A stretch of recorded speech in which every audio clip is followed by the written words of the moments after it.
What keeps a person going when absolutely everything is taken away? I mean, everything. That's really the question at the heart of one of the most important books of the 20th century, Viktor Frankl's Man's Search for Meaning. It's an incredible book, part memoir, part psychological guide, and it's a lesson in human resilience written by a psychiatrist who survived the unimaginable and somehow found meaning right in the middle of it. Frankl actually builds his entire philosophy on this powerful idea from Nietzsche. This quote, it's basically the beating heart of the whole book. It's the very question he was forced to answer in the Nazi concentration camps. When your how is gone, no food, no freedom, no dignity, what on earth becomes your why? Now, for Viktor Frankl, this was not some abstract philosophical question. It was his brutal, lived reality. See, he was a successful psychiatrist in Vienna when he, his parents, his brother, and his pregnant wife were all arrested and sent to the camps. Of his entire family, he would be the only one to survive. His ordeal in places like Auschwitz became this cruel, terrible furnace where his ideas about meaning were forged. Upon arrival, Frankl just ceased to be a doctor. He became prisoner number 11,904. That's it. He talks about the infamous finger game, where a single SS officer would just point left or right. To the right, you go to work. To the left, you go to the gas chambers. And in that one casual gesture, about 90% of the people on his train were sentenced to death. But here's the thing. Even as a prisoner, the psychiatrist in Frankl never stopped working. He watched everyone, his fellow inmates and himself, and he analyzed the psychological journey you had to go on to endure what he called naked existence, a life stripped of everything he said, except their so ridiculously naked lives. And he noticed this pattern, these three distinct psychological phases. The first, right when you arrive, was shock. Prisoners would cling to what he called a delusion of reprieve, this desperate hope that maybe, just maybe, things wouldn't be so bad. That was shattered instantly as they were stripped of their clothes, their hair, their very names. And that shock, it eventually gives way to the second phase, apathy. And then, for the very few who survived, the incredibly complex process of liberation. So after that initial shock wears off, the defining feature of camp life sets in, apathy. And Frankl saw this not as some kind of weakness, but as a totally necessary defense mechanism. I mean, to survive the daily beatings, the starvation, the constant presence of death, you had to build an emotional shell. It was a kind of emotional death, really, a way to protect your inner self. And this right here, this brilliantly sums up Frankl's whole perspective. The prisoner's state of mind wasn't some sickness. How could it be? In a world that was completely and totally insane, their apathy, this emotional death, was actually a perfectly normal response. And this is so crucial, this apathy wasn't the whole story. Frankl saw that even in the most bleak conditions imaginable, prisoners could still retreat into this rich inner life. They found strength in memories of loved ones, in the unexpected beauty of a sunset over the mountains, or even just sharing a dark, grim joke.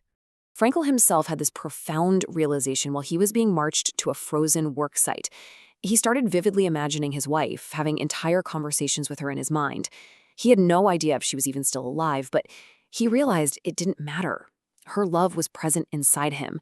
And in that moment, he understood that the salvation of man is through love and in love. It's the ultimate goal, and it transcends any physical circumstance. And this leads to the absolute cornerstone of the entire book. Everything can be taken from you, but this one thing, the last of the human freedoms. The guards could control their bodies, their food, their fate, but they could never, ever take away the freedom to choose your attitude in response to it all. That inner decision, that was the ultimate freedom. That inner freedom was actually tested one last time during that third phase he identified, liberation. A lot of survivors felt this deep bitterness and disillusionment. They struggled to reconnect with a world that just could not understand their trauma. And this final, complex psychological hurdle, it really solidified Frankl's convictions and became the foundation for his life's work, logotherapy. So logotherapy, it comes from the Greek word logos, which means meaning, and it's basically healing through purpose.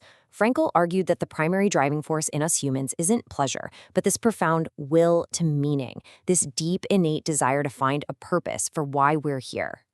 Now, this put him in direct contrast with a lot of other big thinkers of his time. You had Sigmund Freud emphasizing a will to pleasure as our main drive, but Frankl argued that people can and they will endure almost any amount of suffering if they feel there's a meaning behind it. For Frankl, the search for meaning was just way more fundamental. So what happens when we can't find that meaning? Frankl had a term for it, the existential vacuum. He really saw it as the root cause of so much modern unhappiness, that boredom, anxiety, and depression that can bubble up when life just feels empty. It's a void we often try to fill with shopping or binge watching or addiction. So if the problem is a lack of meaning, then how do we actually find it? Well, logotherapy isn't just a theory. It offers a real, concrete path forward. Frankl outlined 3 distinct ways we can discover meaning in our own lives. He proposed 3 main avenues. The first is through creating something, giving something to the world through our work or a creative act. The second is through experience, taking something from the world, like finding love or just appreciating beauty. And then there's the third, which was the one most profound in the camps. It's found in our attitude, the stance we choose to take when faced with suffering we can't avoid. This is such a powerful way to reframe things, isn't it? Suffering stops being just suffering the moment it finds a meaning. For the prisoners, their suffering became a testament to the human spirit's ability to stay dignified and brave. It gave their sacrifice a profound purpose. In a postscript to the book, Frankl introduces one final, really challenging idea for living a meaningful life in a world that is just full of pain. He calls it tragic optimism. Now, tragic optimism is not about ignoring reality. It's the total opposite. It's the ability to find hope and meaning in spite of what Frankl called the tragic triad of pain, guilt, and death. It means saying an unconditional yes to life, not just despite its challenges, but sometimes even because of them. So ultimately, Frankl's message is one of just profound empowerment. We aren't simply pawns of our circumstances or our biology. We are the ones who get to decide what we become.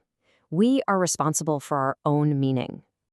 And so, after everything, the loss, the suffering, the deep psychological analysis, it all comes back down to this one single revolutionary truth. The one freedom that can never be taken away from you, the one power that is always yours, is the power to choose your attitude. And so, Frankl leaves us with a question that echoes all the way from the barracks of Auschwitz to our own lives, right here, right now. Faced with your own unique challenges, whether they're big or small, what attitude will you choose?